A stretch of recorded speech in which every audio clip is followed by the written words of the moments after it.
Hello everyone, আমার তরফ থেকে তোমাদের সকলকে জানাই শুভ শারদীয়া আর প্রীতি ও শুভেচ্ছা। তো তোমরা সবাই কেমন আছো? আশা করছি তোমাদের পুজো খুবই ভালো কাটছে। আজ ছিল অষ্টমীর রাত। চারজন মিলে একটু ঘুরতে বেরিয়ে গেছিলাম, বেশি দূরে যাইনি, বাড়ির আশেপাশে একটু ঘুরছিলাম। এটা ছিল নিউ ব্যারাকপুরের অলিগলিতে যে ছোটোখাটো প্যান্ডেলগুলো হয়, সেখানে আমরা একটু ঘুরে নিচ্ছিলাম। সবসময় যে বড় প্যান্ডেলই দেখতে হবে তার তো কোনো মানে নেই, এই ছোটো ছোটো প্যান্ডেলগুলো খুব সুন্দর হয়। আর মা মানেই তো সুন্দর, তাই না? এখানে ছিলাম আমি, মাসি ও দিদা ও আমার বর ছিল। আর এইটা দেখো, এই প্যান্ডেলটা কতটাই না সুন্দর করেছে। এটা একটা পাড়া বা গলির মধ্যে বলতে পারো। সেখানে আমরা গেছিলাম গাড়ি নিয়ে, একটু গাড়ি নিয়ে যাওয়াটা একটু অসুবিধারই, কিন্তু তাও আমরা গেছিলাম।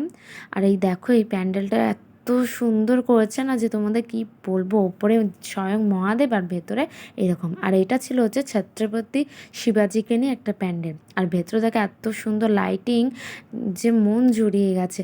আর এই ব্লু লাইটগুলো একটু দেখতে পুজোর সময় একটু বেশিই ভালো লাগে। আর মা দেখো, এখানেও মাকে দেখে নিলাম। আর তারপরে এই ছিল একটা প্যান্ডেল, এটা অনেকটাই উঁচু ছিল। আর এই দেখো সারাটা মাঠে পুরো লাইটে ভরা। আর এখানেও অনেক লোকজন ছিল, ঘুরছিল ফিরছিল, ফটো তুলছিল। তো আমরাও একটি ফটো তুলে নিয়েছিলাম। আর দেখো চারপাশটা দেখো কতটাই না সুন্দর লাগছে।